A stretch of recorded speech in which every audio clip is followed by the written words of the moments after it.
what's up? I'm sure some of you guys have decided that you're gonna make bagels. So you go online, you type into Google there, how to bagel, and oh, what's this? It takes like 24 hours or more to make? I'm not gonna do that, you say. Instead, I guess I'll just eat oatmeal.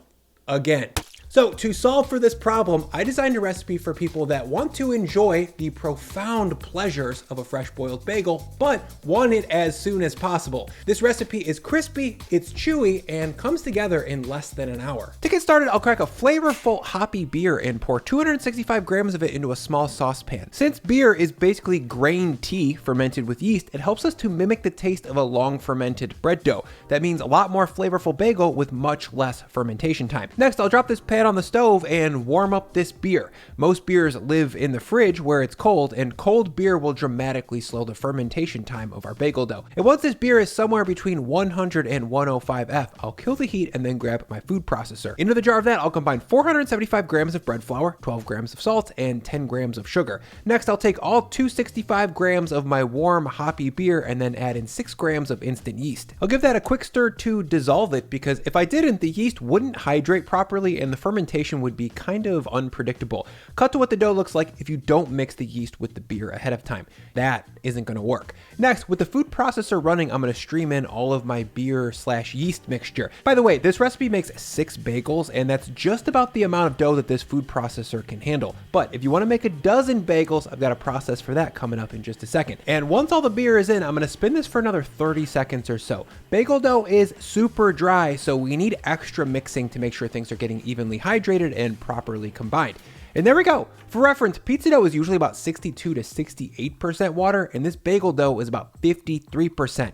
That's dry. Now to finish this dough, I'm going to flip it out onto my cutting board and knead it for about 2 to 3 minutes. The dough at this point is combined, but not strong. Kneading it links up more of the gluten proteins, and that not only helps it hold itself together without tearing or shearing, but more importantly, it helps make the dough more chewy, which is very important for a good bagel. And once I've given this dough about 2 to 3 minutes of folding and rolling, I'll stop, give it a tug, and see how developed the gluten looks. As you can see, it looks almost like bubble gum. It's strong, it's a little bit tacky, and doesn't rip, so I'll call it good. Next, I'll drop the dough into a bowl to briefly ferment it, and then I'll set a timer for 25 minutes. In the meantime, I'll quickly show you how to make this dough by hand if you don't have a food processor. Into a medium bowl, I'll add the same amount of yeast and beer, and then the same amount of dry ingredients. Next, I'll grab a sturdy spoon and then jump in and stir until everything has come together into a dry mass that's no longer sticky. From there, I'll come back with an SWH, or soaking wet hand, and then jump in and knead the dough right in the bowl for about 5 minutes.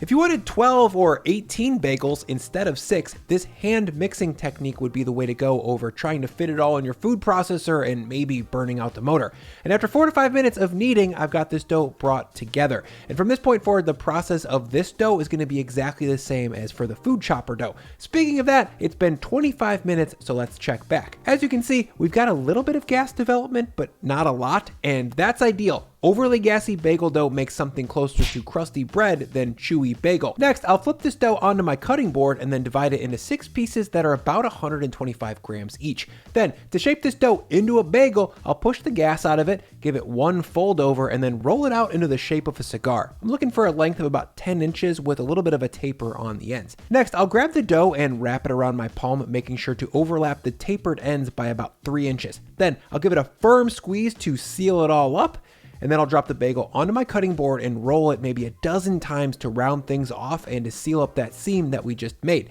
And there we go, a round bagel. I'll move all 6 of these over to a parchment paper lined sheet tray, and then I'll cover that with another sheet tray to do a little proofing while I get my bagel water up to a boil.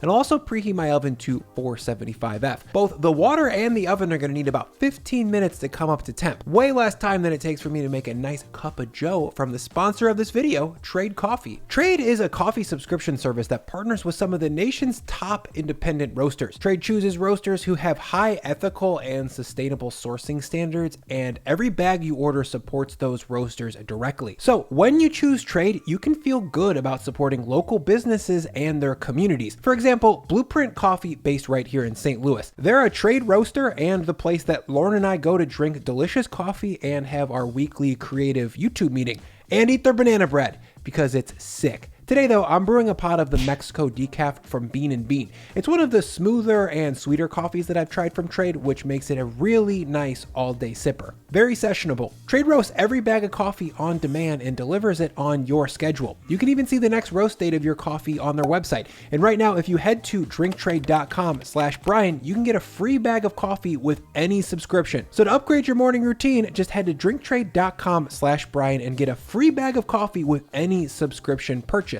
Back at the stove, my water is up to a ripping simmer and my oven is preheated. So I'll check back on my bagels. It's been about 15 to 20 minutes and these have grown just enough to bring some additional rise in the water and in the oven. Next, I'll drizzle about 3 tablespoons worth of molasses into my bagel water. This gives the outside just a kiss of sweetness that I find really pleasant, and it helps them take on some additional browning. Fast fermented doughs like this one have a hard time taking on color. Next, I'll drop in 3 of my 6 bagels and boil them for 30 seconds on each side. As these simmer, the yeast inside will produce a ton of gas, and that gas will get trapped inside the little air pockets we created during the short fermentation time. However, too much boil time leads to an over-risen bagel that will deflate once we pull it out of the water.